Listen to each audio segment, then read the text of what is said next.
Bonjour, et ben merci pour ces belles introductions que nous ont faites tout le monde. Je pense que ça plante assez bien le décor. Donc nous, on va faire un petit peu cette présentation à deux voix avec Frédéric.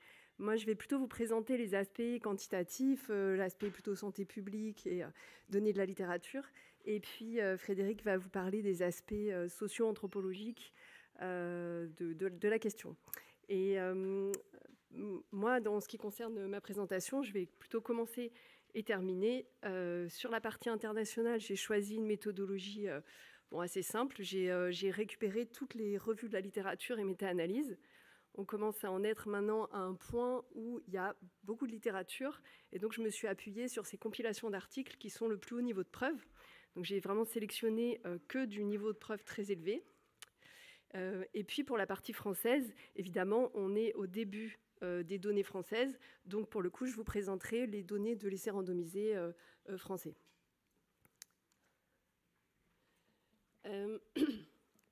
Donc, depuis les années 90, aux États-Unis, les directives anticipées les mesures d'anticipation en psychiatrie sont répandues dans le monde. Donc là, c'est une carte qui représente les différents endroits dans lesquels il y a une législation, un cadre législatif qui existe. On a commencé à voir la diversité un petit peu des outils, mais là, il y a aussi une diversité très importante des cadres légaux qui encadrent ces différentes pratiques.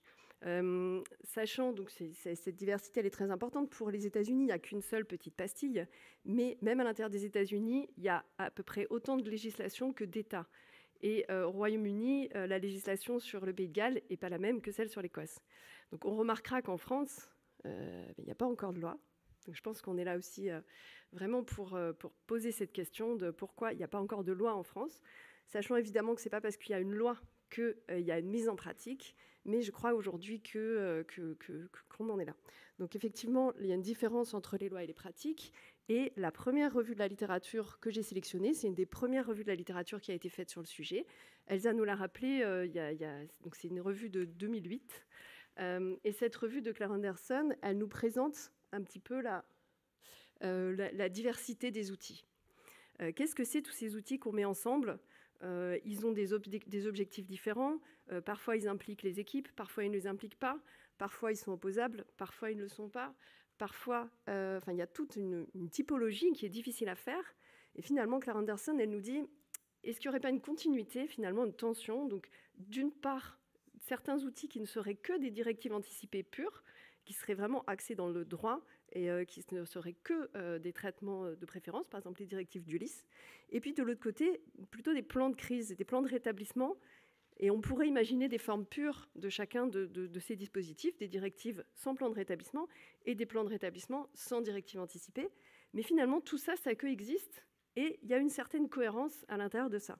Et 15 ans plus tard, donc on reviendra vraiment sur les enjeux sémantiques. Vous l'aurez compris, il y a toute une complexité. Et on a la première table ronde de la journée qui va revenir sur ces enjeux. 15 ans plus tard, cette revue de la littérature, donc qui vient de paraître cette année, reprend un petit peu cette idée du contenu en disant bon, les pratiques ont proliféré, il y a de plus en plus d'outils qui existent. Finalement, on a moins de formes pures, on a des formes de plus en plus mixées, puisqu'il y a une vraie continuité entre le fait de réfléchir et de penser son rétablissement et le fait de dire qu'est-ce qui est bon pour moi à tel moment, au moment de ma crise. Donc cette continuité, elle fait que ces formes se mixent. Et finalement, on retrouve un certain nombre de domaines avec des spécificités. Il y a certaines directives qui intègrent, par exemple, la question de l'électroconvulsivothérapie, par exemple, quand d'autres ne l'abordent pas du tout. Donc il y a plus ou moins de degrés. Mais voilà, il y a un certain nombre de domaines qui reviennent et qui sont identifiés. Et puis, cette revue de la littérature, ce qui est très intéressant, c'est qu'elle remet en question un certain nombre d'a priori, puisqu'elle analyse qu'est-ce qu'il y a à l'intérieur de ces directives. Et finalement, on se rend compte que finalement, il y a très peu de personnes qui refusent tout traitement. On voit aussi que les directives, la plupart du temps, elles sont compatibles avec les standards de la pratique. Parce qu'il y a des idées reçues comme ça, et la plupart des fois où il y a des cas éthiques qui sont des cas, la plupart du temps, fictifs dans la littérature. Donc il y a beaucoup d'a priori et de craintes par rapport à qu'est-ce que ça peut être ces directives. Et quand on regarde avec le recul qu'on a, qu'est-ce qu'il y a dans ces directives, la plupart du temps, on se rend compte qu'elles sont cohérentes, qu'elles sont pertinentes cliniquement. Donc le terme de directive s'est imposé progressivement, hein, et on parle de directive anticipée, d'où le fait que, vu que je parle de la littérature internationale, je récupère aussi ce terme-là. Donc tous ces différents dispositifs, ils sont analysés ensemble dans la littérature. Il y a une forte cohérence entre ces différents dispositifs et ils sont analysés ensemble. On a ici une revue de la littérature qui compare un petit peu les systèmes qui ont pour objectif de faire baisser la contrainte. Et cette revue de la littérature, elle identifie les directives anticipées psychiatriques comme étant, donc à l'époque, la plus evidence-based, enfin je veux dire celle où il y avait le plus haut niveau de preuve de réduction de la contrainte. Ça a été confirmé par une revue de la littérature de 2020 qui apparaît pas là, je ne sais pas pourquoi le copier-coller n'a pas marché. C'est une revue parapluie de l'équipe de Graham Thornycroft qui arrive au même résultat, c'est-à-dire qui identifie vraiment les directives anticipées, qui sont ce système assez simple, hein, dont on parle depuis le début de la matinée, comme étant l'outil qui permet de plus réduire les hospitalisations sous contrainte en psychiatrie. Et ce résultat, il est vraiment très important.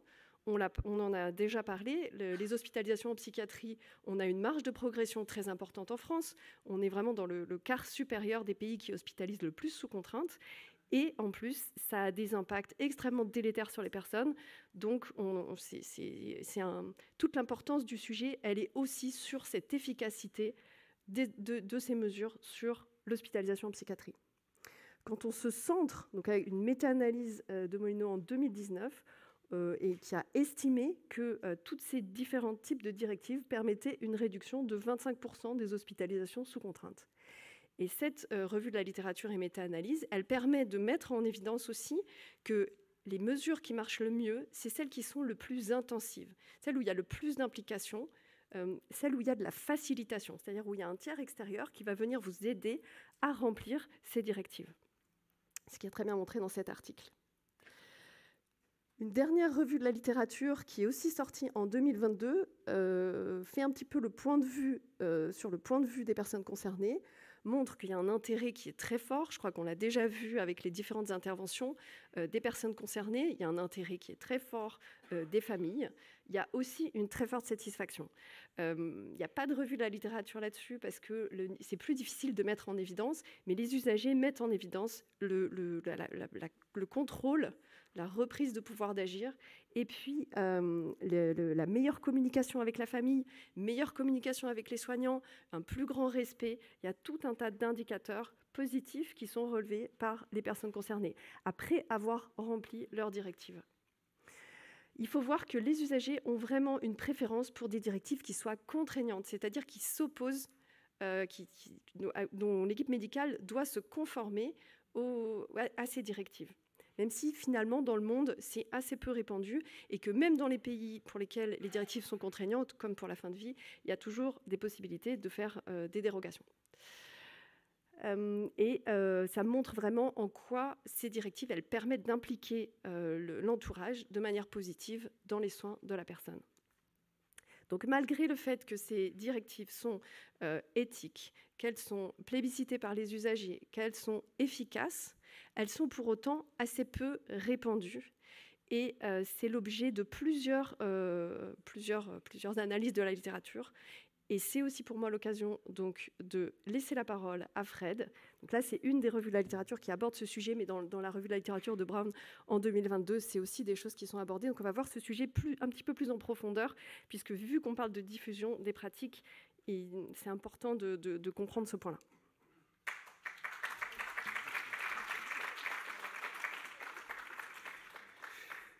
Les résultats très positifs des DAP, elles sont aussi le fait d'un travail de conviction qui est effectué au quotidien par les porteurs de ces dispositifs. La littérature scientifique comme les expériences de ces porteurs, et c'est l'objet de ma présentation aujourd'hui, permettent de mettre en lumière les principaux freins au développement des directives anticipées en psychiatrie. Ces freins sont loin d'être des obstacles insurmontables et leur identification facilite la mise en œuvre des directives anticipées en psychiatrie. Le premier frein, qu'on évoque peu dans la littérature, mais qu'on va évoquer tout à l'heure dans une table ronde, n'est pas spécifiquement abordé dans la littérature. Il concerne la sémantique. C'est un débat très français. Et la sémantique et l'interprétation psychiatrique de cette sémantique. Le terme de directive anticipée en psychiatrie, qui est la catégorie générique, on l'a dit, dans la littérature internationale, serait du point de vue d'une partie des psychiatres inapproprié, mortifère, porteur d'une vision négative de pathologies psychiatriques les associant à la fin de vie. Le terme de directive anticipée provoque chez ces psychiatres un jeu d'écho morbide. Cette même sémantique est néanmoins particulièrement plébiscitée par les usagers qui y voient une occasion de faire entendre leur voix auprès des professionnels de santé de la psychiatrie. Sur les 400 personnes qui ont été rencontrées au cours de l'étude de directive anticipée incitative en psychiatrie, aucun usager n'a remis en cause cette dénomination.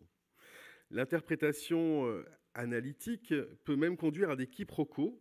Un médecin psychiatre qui était réticent à la mise en œuvre des DAP raconte ainsi « J'ai reçu un courrier d'un patient adressé personnellement sur des directives anticipées. Le seul problème est que je n'ai jamais rencontré cette personne, qu'elle n'est pas connue de mes services, donc si j'étais psy, je dirais « cette personne me fait une demande de soins ».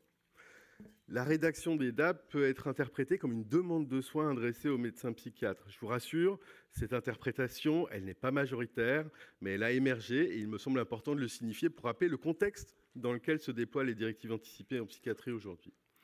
Par ailleurs, le regard professionnel sur les usagers reste toujours empreint de représentations négatives associées à la maladie. Un infirmier critiquait par exemple le processus de disqualification que la maladie impose aux personnes qui vivent avec des troubles psychiques, y compris à l'intérieur des établissements psychiatriques. Il me disait, parce qu'un patient en psychiatrie, ce n'est pas mon propos, mais il est définitivement débile, inscrit dans une maladie, donc à aucun moment son discours ne peut être entendu. À partir du moment où il est diagnostiqué, c'est de la merde, c'est foutu. Tout ce qui pourra sortir de sa bouche, c'est empreint de maladie mentale. Les directives anticipées viennent justement contrebalancer la possible violence des soins et la symétrie de relations en engageant à une démarche plus partenariale entre professionnels et usagers. Les professionnels de santé sont d'ailleurs pour la plupart curieux et de bonne volonté en matière de souhaits des personnes. Ils ont noté à ce titre que leurs demandes ne sont pas déraisonnables, on l'a vu dans la littérature, bien au contraire. Mais je vais revenir aux principaux freins au déploiement des DAP. Du point de vue des professionnels de santé, en particulier des psychiatres, la mise en œuvre des directives anticipées résonne avec des craintes des praticiens en matière de responsabilité juridique quant aux souhaits des patients ou des usagers. Craintes relatives à la responsabilité juridique du médecin dans un contexte de judiciarisation des soins. Craintes de poursuite, mais aussi craintes concernant un possible antagonisme entre logique des soins et logique usagère. Ces craintes peuvent par ailleurs recouvrir des réserves quant à un possible rétrécissement de l'autonomie du médecin, voire à l'éventuelle double contrainte entre logiques contradictoires. Un médecin psychiatre, chef de service, résumait ces difficultés en disant « Quand j'entends que les psychiatres doivent écouter les patients, oui, les médecins doivent écouter les patients, mais leur obéir, non. Moi, je suis moins libre qu'un cardiologue dans le désengagement par rapport aux soins. Un patient se balade à poil au milieu de la rue, on me l'amène. Je ne suis pas aussi libre qu'un cardiologue de me désengager de la question des soins, la société ne le veut pas. Après, la société ne veut pas non plus que je sois trop engagé dans la question des soins, sinon j'attaque le droit des patients. C'est un positionnement complexe. Les seuls hôpitaux qui ont été condamnés, c'est pour défaut d'isolement et défaut de contention. Ce n'est pas pour isolement et contention abusif. Pour une partie des médecins, logique du soin et logique du droit des patients est donc contradictoire et pourrait amener à complexifier l'activité médicale en psychiatrie. Ces réactions, elles sont plus souvent le fait de craintes associées à la méconnaissance du contenu réel des directives anticipées qu'on a évoquées à l'instant. Pour les professionnels de santé qui n'ont pas encore mobilisé cet outil, l'angoisse est de le voir investi comme un outil au service du refus des soins. En effet, dans la littérature internationale et dans notre étude, on a pu noter des craintes relevant quant au caractère éventuellement subversif des DAP. Il est à noter que les différentes études mettent en évidence que les DAP ne sont pas utilisés par les usagers comme un outil justifiant le refus de soins. Dans tous les cas, les craintes peuvent concerner l'impossibilité des professionnels à donner une suite favorable aux souhaits des personnes. De façon pratique, les professionnels de santé peuvent craindre les éventuels effets négatifs de l'éventuelle impossibilité de suivre les souhaits des personnes. Un psychiatre des urgences évoquait ainsi le problème de la sectorisation, le fait du libre choix du médecin qui peut être contrarié par l'accord sur le secteur, et la tension dans l'impossibilité d'accéder à une demande de refus de traitement, par exemple. Dans tous les cas, ce que permet de voir notre étude, c'est que si le respect des souhaits des personnes n'est pas toujours possible, parce que par exemple l'activité du service ne permettait pas à un tenté de suivre la volonté de la personne, ce qui n'a pas pu être fait, et ce qui n'a pas pu être fait et ce qui pourrait se faire à l'avenir fera l'objet d'une discussion entre professionnels et usagers. Et c'est cette discussion qui paraît très intéressante. La littérature internationale relève une autre crainte des professionnels quant au déploiement des DAP, s'agissant des possibles interférences entre les DAP et les pratiques cliniques. Il s'agit aussi de la question de l'actualisation des DAP et de la possibilité offerte aux usagers de changer d'avis. C'est une question qui a occupé l'équipe, à savoir la durée de validité des DAP, la possibilité de les compléter, de revenir aux documents. Dans le prolongement de cette réflexion, la question de leur accessibilité est repérée dans la littérature. Les professionnels peuvent être inquiets de l'accessibilité. Comment savoir que les usagers ont rédigé des DAP? Comment y avoir accès? Dans les établissements partenaires de l'étude, la possibilité a été offerte de voir les DAP intégrés au dossier de patient informatisé. On a eu des discussions avec les DIM à ce propos pour que les items les plus consultés, comme l'onglet allergie, puissent intégrer les directives anticipées, donc c'est possible. S'ajoutent à ces questions des freins structurels liés au manque de temps disponible des professionnels de santé pour l'accompagnement à la rédaction des DAP. Ce manque de temps structurel, notamment dû à des files actives trop importantes par rapport au nombre de professionnels, peuvent contribuer à faire, comme cela nous a été rappelé par des professionnels, des DAP un luxe.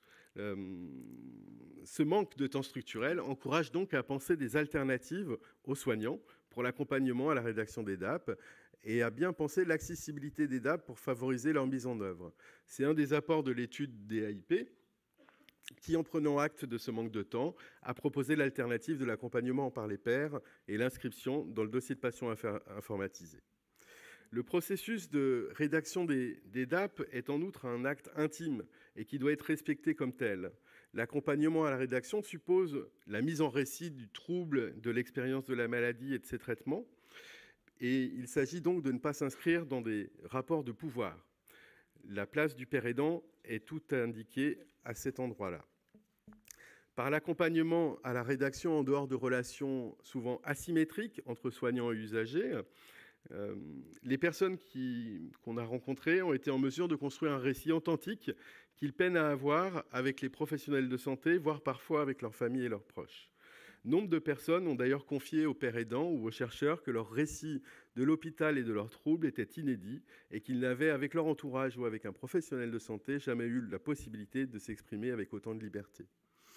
Pour maximiser les chances de rédaction, il est donc avantageux de proposer un accompagnement. Néanmoins, l'accompagnement à la rédaction n'est pas anodin et le risque est grand de voir les personnes influencées par les personnes qui les accompagnent, surtout lorsque la personne qui les accompagne est un soignant. Le risque est de voir les personnes ne pas s'autoriser à penser librement, ce qui contrevient au principe des DAP et qui risque d'annihiler l'effet préventif des DAP et de mettre en danger le devenir protecteur des DAP. Néanmoins, cette question de l'accompagnement et du rôle du facilitateur, elle n'est pas neutre. Il est ici question des juridictions professionnelles dans l'accompagnement aux directives. Qui est en charge de l'accompagnement des DAP? Avec qui sont-elles partagées? Dans ces débats, le périmètre de l'activité des métiers de la psychiatrie se confond parfois avec l'enjeu de proposer une psychiatrie respectueuse du choix des personnes. Du côté des usagers, les principaux freins au développement repérés dans la littérature sont en quelque sorte symétriques avec les risques énoncés par les professionnels. Les craintes des usagers convergent en une peur de l'attitude des professionnels de santé vis-à-vis de leur initiative à renseigner des directives. Cette crainte porte sur le fait d'avoir renseigné des directives et d'être en conséquence l'objet d'intimidation ou de représailles. Puisque nous sommes au ministère de la Santé et de la Prévention, et en réponse aux freins, risques et craintes énoncés précédemment, il est à noter des leviers et des opportunités dans le contexte actuel de la psychiatrie publique. Les DAP sont au seuil de leur mise en routine sur le territoire national, les signaux sont au vert, l'evidence-based medicine, et on va le rappeler juste après, permet de noter à quel point les DAP accompagnés par des pairs sont bénéfiques aux usagers et plus largement à la performance du système de santé. La mise en routine des DAP est préconisée par le contrôleur général des lieux de privation de liberté, la HAS. Elle peut s'adosser à une législation qui est existante et avantageusement renforcer le rôle de la personne de confiance, qui pourrait par exemple être dépositaire des directives anticipées. Ce déploiement des DAP, que nous allons suivre prochainement, doit garder ce qui fait la force des DAP, à savoir l'accompagnement par des pairs aidants dans une réflexion qui ne peut se faire que dans le cadre d'une relation de confiance et en marge des jeux de pouvoir de l'hôpital du pouvoir psychiatrique. Je vous remercie.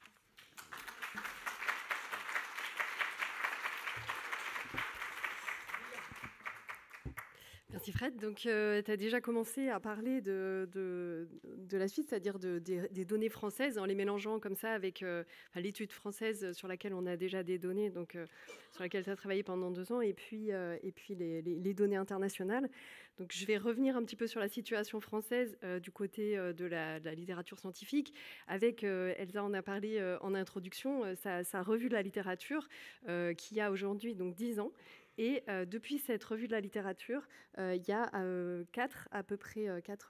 les 4 plus gros dispositifs qui ont été mis en place et qui sont réunis aujourd'hui pour parler de cette journée. Donc le plan souhaité, le plan SOS, donc d'Elsa, et puis le plan de crise conjoint, donc il y a Yvonne ici et Eric Facra aussi derrière, mon GPS avec Ophélia, avec Céline, avec Aude et puis avec Olivier Cancel. Et puis les directives anticipées psychiatriques avec Fred, moi et puis d'autres personnes qui sont présentes. Donc tous ces dispositifs se sont développés et sont aujourd'hui tous portés par des recherches. Il y a des données qui sont en train d'être collectées et donc on commence à avoir un ensemble de dispositifs cohérents qui mixent tous à des degrés divers des directives anticipées et du plan de crise. Et ces dispositifs sont assez similaires dans le sens où ils permettent ce recueil par anticipation, cette aide à la décision, et puis la désignation de la personne de confiance, toute une dimension préventive, réflexive autour du maintien du bien-être, et puis des consignes pour l'entourage et pour les soignants. Comme Fred vous l'a dit, dans l'étude directive anticipée, donc qui est l'étude aujourd'hui sur laquelle on a les données définitives de la recherche, la spécificité, c'est le fait d'avoir impliqué des pairs aidants pour faciliter ces directives. Et cette facilitation par des pairs aidants, il faut savoir que c'était une première au niveau international, parce que ça n'avait jamais été testé. L'ancrage dans le droit, je pense qu'on y reviendra. Et puis, Fred, tu nous as dit ce risque d'influence et pourquoi est-ce que ce choix des médiateurs était important. On rappelle aussi le contexte. Je pense que Stéphanie l'a bien fait d'advocacy autour de la Convention relative aux droits des personnes handicapées et de l'importance de reconnaître mieux la personnalité juridique des personnes concernées. Donc, pour revenir sur cette étude, c'est une étude qui a eu lieu entre 2019 et 2021.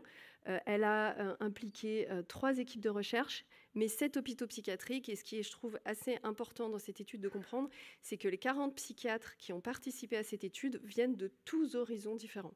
Il ne s'agit pas, pour le coup, contrairement au plan de crise conjoint, d'éduquer des équipes et puis de voir ce qu'elles donnent. C'est-à-dire les psychiatres, c'était du tout venant de toute orientation clinique, donc assez représentatif de la diversité aujourd'hui de la psychiatrie française. Et c'était les médiateurs qui étaient formés et qui venaient comme des tiers adressés par ces psychiatres, qui n'étaient pas non plus hostiles aux directives puisqu'ils participaient à l'étude. Mais ce que je veux dire, c'est qu'il n'y avait pas de formation spécifique de cela. Donc c'est un petit peu une étude en vie réelle, une étude assez pragmatique de ce côté-là. Donc il y a eu 400 personnes qui ont été recrutées. Elles ont été recrutées aussi, identifiées parce qu'elles avaient de forts risques de rechute. Ça, c'est pour les besoins de laisser randomiser. Et ces personnes ont été réparties de manière aléatoire dans 2 groupes. Le groupe directive anticipée, où elles étaient incitées à rencontrer un père aidant et incitées à remplir des directives anticipées psychiatriques. Et puis l'autre groupe était suivi comme d'habitude. Et au bout de 12 mois, on a pu constater une réduction très importante des hospitalisations sous contrainte, donc une réduction qui est supérieure à ce qu'on a vu dans la littérature, une réduction de plus d'1 tiers des hospitalisations sous contrainte à 12 mois, significative dans le groupe directive anticipé comparativement au groupe témoin. On a pu aussi mettre en évidence, donc c'est un effet supérieur à ce qui est vu dans la littérature, on a pu mettre aussi en évidence, contrairement aussi à ce qui existait dans la littérature, des effets très importants, des tailles d'effets importants sur l'évaluation du rétablissement, l'évaluation du pouvoir d'agir, et aussi une action significative sur les symptômes des personnes qui étaient entrées dans l'étude. Donc ces résultats, on a pu les publier dans une très bonne revue de psychiatrie, donc on est très contents. Il y aura d'autres résultats, en particulier économiques, qui vont bientôt bientôt être publié et qui montre que dans 100% des cas, ce qui est quand même vraiment hallucinant, la dépense, le fait de recruter des médiateurs est coût efficace. Donc c'est vraiment des bons résultats qui se confirment, et on va avoir plusieurs publications qui vont venir.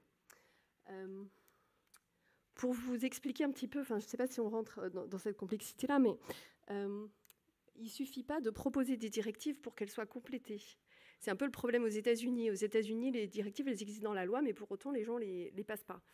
Nous, c'est pareil dans l'étude, en fait. Quand les personnes étaient attribuées à un groupe, elles n'étaient pas obligées, on ne leur mettait pas le couteau sous la gorge pour qu'elles remplissent des directives. Elles étaient incitées à le faire. Et on voit qu'il y a un certain nombre de personnes, quand même, c'est assez important, hein, comparativement. Ça montre l'intérêt des personnes pour cette proposition, quand même, parce qu'il y a à peu près 80% des personnes qui ont complété leur directive. Dans ces personnes qui ont complété leur directive, elles n'ont pas toutes fait appel au père aidant. C'était une proposition, ce n'était pas non plus un pack indissociable. Donc il y a des personnes qui les ont remplies toutes seules. Vous voyez qu'elles n'ont pas toutes rencontré les pères aidants. Ce qui est intéressant, c'est que celles qui ont rencontré les pères aidants, elles ont encore des meilleurs scores de rétablissement que celles qui n'ont pas rencontré les pères aidants. Je ne fais pas de corrélation, mais voilà, c'est quand même quelque chose qu'on a, un résultat qu'on a identifié. Et puis après, une fois qu'on a rempli ces directives, avec ou sans père aidant, ce n'est pas parce qu'on les a remplies qu'on va les utiliser. Et on voit que toutes les personnes ne les ont pas forcément utilisées. Et puis enfin, ce n'est pas parce qu'on utilise ces directives que pour autant elles sont respectées par les équipes. Et tout ça, c'est tout un tas c'est une définition des niveaux d'action et des pistes et des marges d'amélioration qui existent. Puisqu'il faut agir à tous ces niveaux pour améliorer les choses. Donc nos résultats, ils sont ce qu'on appelle en intention de traiter. Ça veut dire que tout l'ensemble du groupe, qu'ils aient complété ou pas leur directive, a été analysé. Et de l'autre côté, dans le groupe témoin, il y a des personnes qui peuvent trouver des directives anticipées. Je veux dire, c'est des choses qui existent et qu'on peut trouver. Donc, toutes ces choses-là ont été analysées en intention de traiter, ce qui nous donne des résultats très robustes. Évidemment, si on sélectionne en pair protocole que les personnes qui ont rempli leur directive avec des pairs, on a des écarts qui sont encore beaucoup plus importants. Donc, tout ça pour vous dire qu'on est aujourd'hui à un niveau où on commence à avoir des preuves assez robustes en France.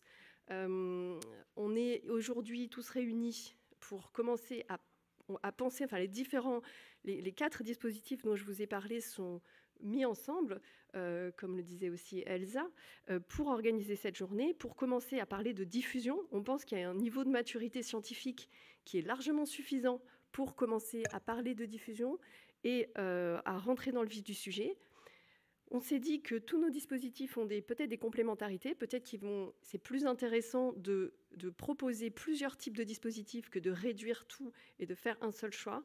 Et du coup, on a de manière conjointe proposé un projet de recherche qui a été accepté et qui va bientôt commencer pour analyser les différents leviers et les freins à la diffusion des différents outils dont nous faisons la promotion aujourd'hui. Je pense que cette journée, elle en fait partie, puisque les personnes qui écoutent ici en visio peuvent se lancer dans la démarche. Je pense que c'est quelque chose, voilà, il y a suffisamment de personnes ici pour les former, les accompagner dans le type de directive qu'elles auront choisi.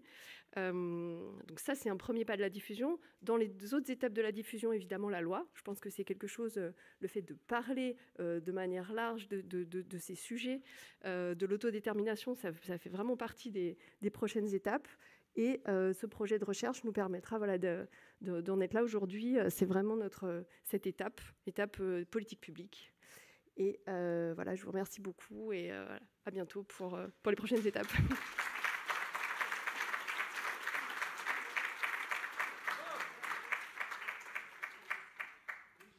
Bravo, merci. Restez parce qu'il va y avoir peut-être quelques questions-réponses. Merci infiniment pour votre extrêmement belle intervention, revue de littérature, données scientifiques, votre belle étude, effectivement, qui confirme effectivement l'intérêt de ce type d'outils, mesures d'anticipation en psychiatrie. Aude, je te vois déjà lever la main. Donc effectivement, on a encore 10 minutes avant la pause pour quelques questions-réponses. Donc Aude Caria, directrice de Psycom. Merci, j'ai une voix Merci Ophélia, merci à tous les organisateurs et toutes les organisatrices pour cette journée d'une vraiment très très grande qualité. Même si je connais pas mal le sujet, je trouve que d'avoir ce panorama est vraiment très, très enrichissant. Alors moi, à l'écoute de tout ce qui est fait, se basant aussi sur l'expérience qu'on a avec l'association Prisme et Psycom du développement de Mon GPS, je regardais hier, le document Mon GPS est disponible sur le site en téléchargement gratuit. On a voulu que ça soit effectivement très accessible. Il a été téléchargé plus de 4000 fois depuis sa mise en ligne. Et c'est sans compter sur le fait qu'il est reprographié de manière autonome par les services. Alors moi, je voulais juste pointer un paradoxe. C'est que, voilà, on a vu que les textes internationaux et nationaux sont promoteurs des mesures anticipatrices en psychiatrie. Les patients sont favorables à ça quand on leur demande leur avis. Les études montrent une réduction des hospitalisations sans consentement, des mesures de contrainte, d'isolement et des coûts des soins, nous a laissé entrevoir Aurélie. Une augmentation massive du respect des droits des personnes. Et dans les obstacles, on constate un des obstacles qui a été pointé par Frédéric Mougeot, c'était que les directives anticipées sont difficiles à mettre en place par manque de temps des équipes, des experts. Mais on sait aussi que les hospitalisations sans consentement sont les plus consommatrices de temps, de ressources humaines, d'énergie et les plus productrices de non-respect des droits. Donc, on est au cœur du paradoxe, là. C'est-à-dire qu'on a un outil qui nous permet de réduire les hospitalisations sans consentement, d'augmenter le respect des droits, de diminuer potentiellement le coût des soins, et un obstacle qui est le fait qu'il y a trop d'hospitalisations sans consentement. Donc, je ne sais pas, c'est simple, non ? Voilà. Tu as tout dit. Donc, à quand une diffusion large pour sortir ? Enfin, ça permettrait effectivement une loi. Moi, je soutiens des deux mains une loi pour. Alors, je ne sais pas s'il faut forcément passer par l'obligation, et ça, on va en discuter tout au long de la journée. Mais déjà, faire la preuve de l'efficacité, c'est un pas énorme. Et on a un outil pour sortir potentiellement un outil possible pour sortir de la crise de la psychiatrie et augmenter le respect des droits des usagers. Donc, on y va. Carrément. En plus, le ministère s'appelle maintenant le ministère de la prévention. Voilà. Donc, c'est aussi un signe, à mon avis, positif dans ce sens. On sait que les soignants ont tendance à être sur le curatif et moins sur le préventif.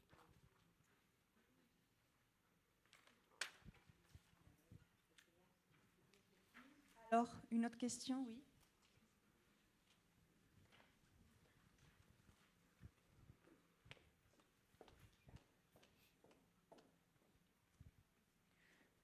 C'est une question / remarque. Je m'appelle Lia-Antoine et j'étais père aidant qui facilitait la rédaction des DAP sur Lyon.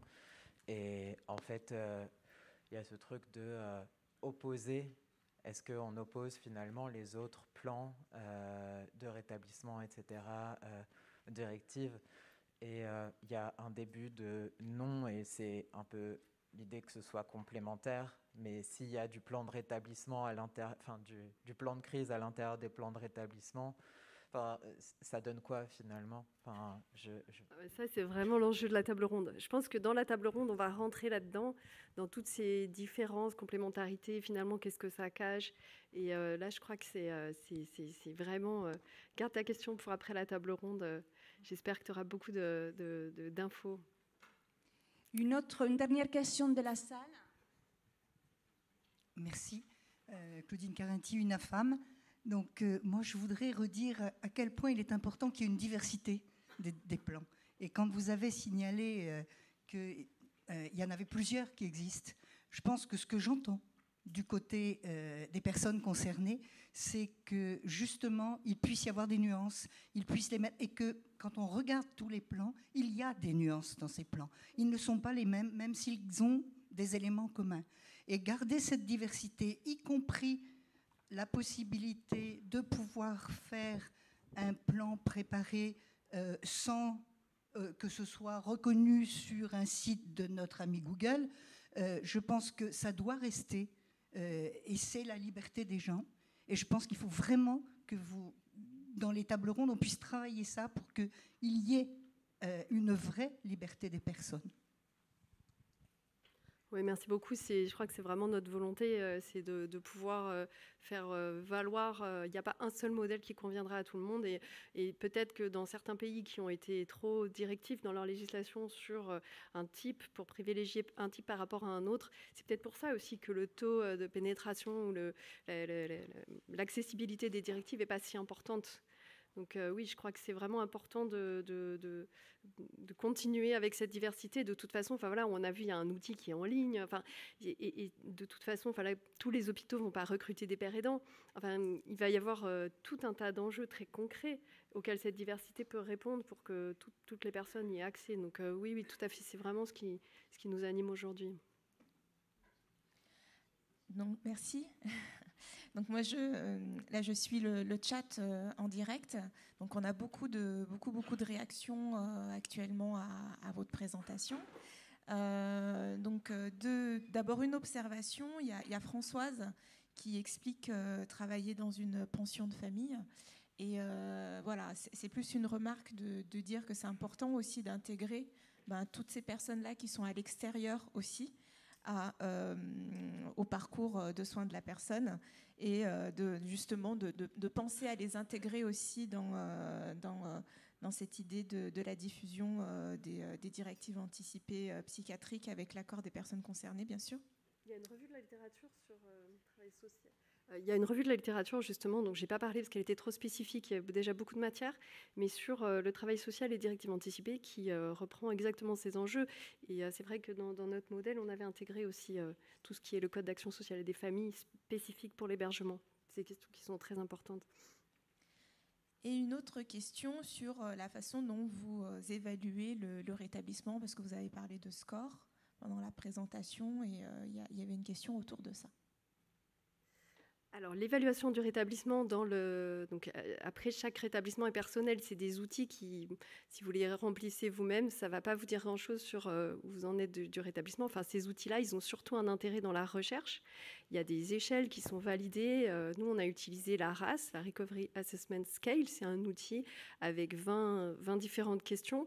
Et ça nous permet, à l'échelle d'une population, de voir une variation qui est liée au rétablissement. C'est des outils qui sont très validés et qui sont, voilà, dont on a prouvé qu'ils arrivaient à capturer quelque chose de l'ordre de l'amélioration du rétablissement.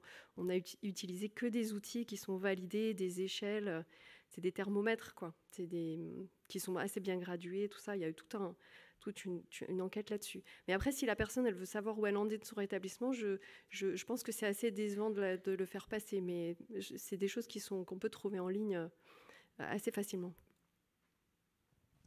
Merci. D'autres questions en visio? Si, du coup, j'ai un petit peu de temps. On a 2 minutes. 2 minutes. On est parfait au niveau du timing. Alors, il y a beaucoup de remarques sur l'implication des médiateurs de santé pairs et sur la nécessité de leur présence et leur importance. Mais il est aussi précisé que malgré tout, l'importance pour la formation des professionnels de santé, c'est beaucoup revenu dans le chat, que c'est quand même nécessaire, même s'ils ne sont pas impliqués dans la rédaction, que les professionnels de santé puissent être formés à la question des directives anticipées psychiatriques. Pareil, sur cette question des médiateurs de santé pairs, on y reviendra après aussi, mais il y a certains établissements qui expliquent que, comme ils ont voulu baser le développement des directives anticipées sur la présence des médiateurs en santé et qu'ils ont des difficultés pour recruter et pour intégrer les médiateurs en santé dans leur établissement, que du coup ça a freiné aussi le développement des DAP. Donc je pense que ça rejoint ce que vous disiez exactement sur la nécessité d'une diversité, et que bien sûr que l'idée c'est pas, je pense, de limiter la diffusion, même si on n'a pas de médiateurs en santé, c'est malgré tout intéressant, je pense qu'on est d'accord là-dessus, de développer les directives anticipées. Oui, tout à fait d'accord avec toi, Yvonne. Donc, Très bien. Bah, écoutez, merci, bravo encore. Bravo à l'équipe de Marseille, Lyon et Paris.